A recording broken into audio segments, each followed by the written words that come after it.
I am Leonardo di Ser Piero da Vinci, born on the 15th of April 1452, in the small village of Vinci, not far from Florence. My birthplace is modest, nestled in the rolling hills of Tuscany, but it was a world of endless fascination to my young eyes.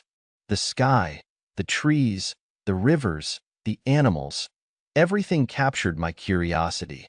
Nature was my first teacher, and it is from her that I learned the deepest secrets of the world. I was born an illegitimate child, the son of a notary, Piero da Vinci, and a peasant woman named Caterina. While this circumstance might have set limits on others, for me, it meant freedom. I was not bound by the formal expectations of noble birth or the narrow paths others might have had to follow. My mind wandered freely, and so did my heart.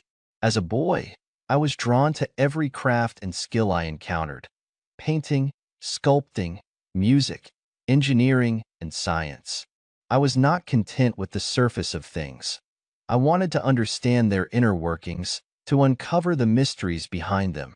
In my early teens, my father took me to Florence, a city vibrant with art, culture, and learning.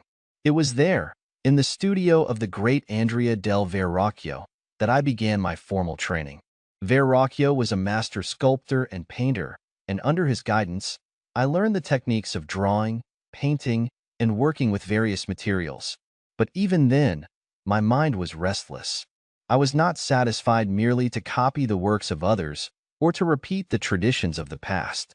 I sought to see the world with my own eyes and to capture it as no one had before.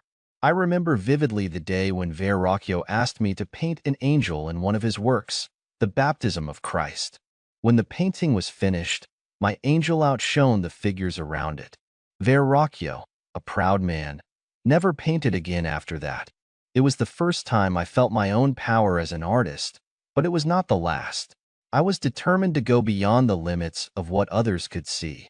My mind was constantly reaching out, grasping at new ideas, new connections. I began to fill countless notebooks with sketches, observations, and inventions. These notebooks became my true companions, a place where I could explore the world's wonders in complete freedom. My curiosity knew no bounds.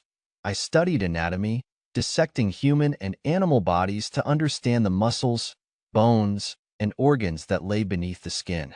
I observed the flight of birds and sketched their wings, imagining machines that might one day allow humans to soar through the air.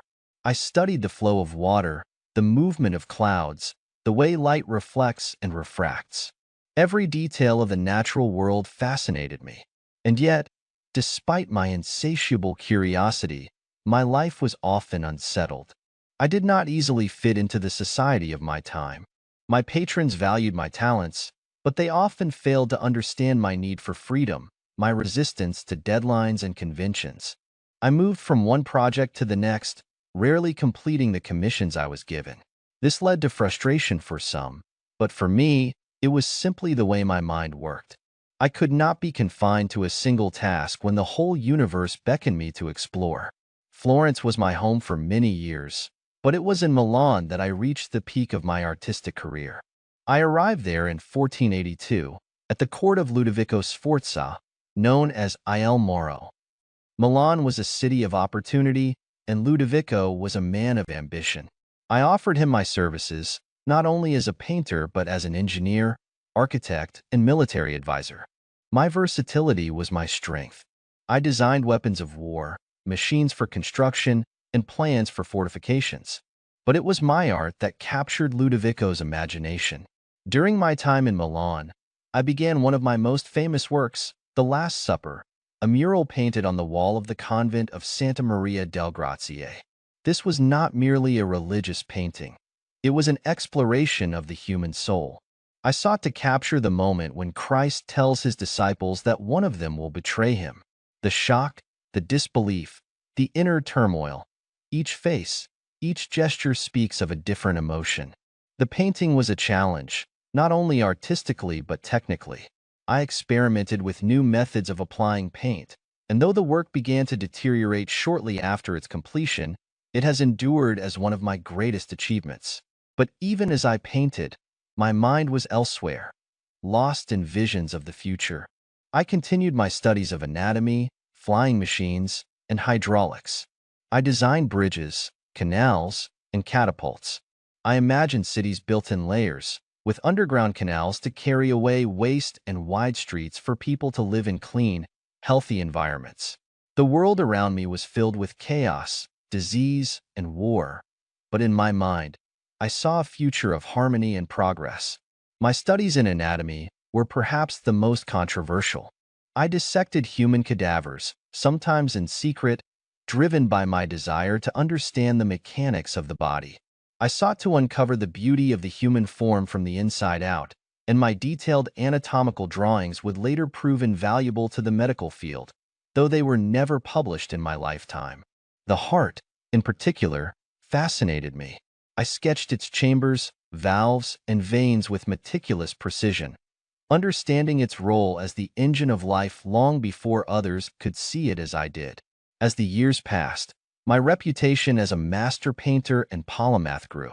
I returned to Florence in the early 1500s, and it was during this time that I began a work that would become my most famous, La Gioconda, or as she is more widely known, the Mona Lisa. She is, to this day, an enigma, a portrait of a woman whose expression has puzzled and captivated viewers for centuries. For me, she was more than a portrait. She was a study of the human soul. Her eyes follow you. Her smile seems to change with each glance. In her, I captured the mystery of life itself, fleeting, elusive, but infinitely fascinating. Throughout my life, I sought to balance art and science, for I believed the two were inseparable. The same principles that govern the beauty of a painting also govern the workings of the natural world. I saw art as a way of understanding the universe, just as much as mathematics or engineering. My inventions, many of which were never built in my lifetime, were the result of this blending of disciplines. I designed helicopters, tanks, and even early diving suits, all drawn from my observations of nature.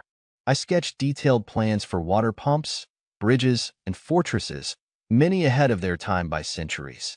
In my later years, I found refuge in France, under the patronage of King Francis I. The king admired me greatly, and though I was growing older and my hands no longer had the strength they once did, my mind remained sharp.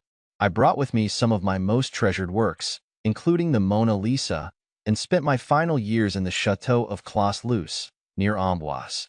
As I look back on my life, I do not measure my achievements in the number of paintings I completed or the fame I attained. Instead, I measure them in the depth of my understanding, in the pursuit of knowledge that has no end. I am not just an artist, nor merely a scientist. I am both and more. I have sought to bridge the gap between the known and the unknown, to understand the world in all its complexity. In my notebooks, I left behind my thoughts, my inventions, my discoveries, hoping that one day they would be understood. Many of my works remain unfinished. Some of my inventions were never built, but that is the nature of a mind like mine. I was always reaching for something just beyond my grasp, and perhaps, in that endless striving, lies the essence of my genius. I have lived my life in the service of curiosity, in pursuit of the infinite beauty and mystery of the world. My name is Leonardo da Vinci, and though I may be remembered as a painter, I am above all a seeker of truth.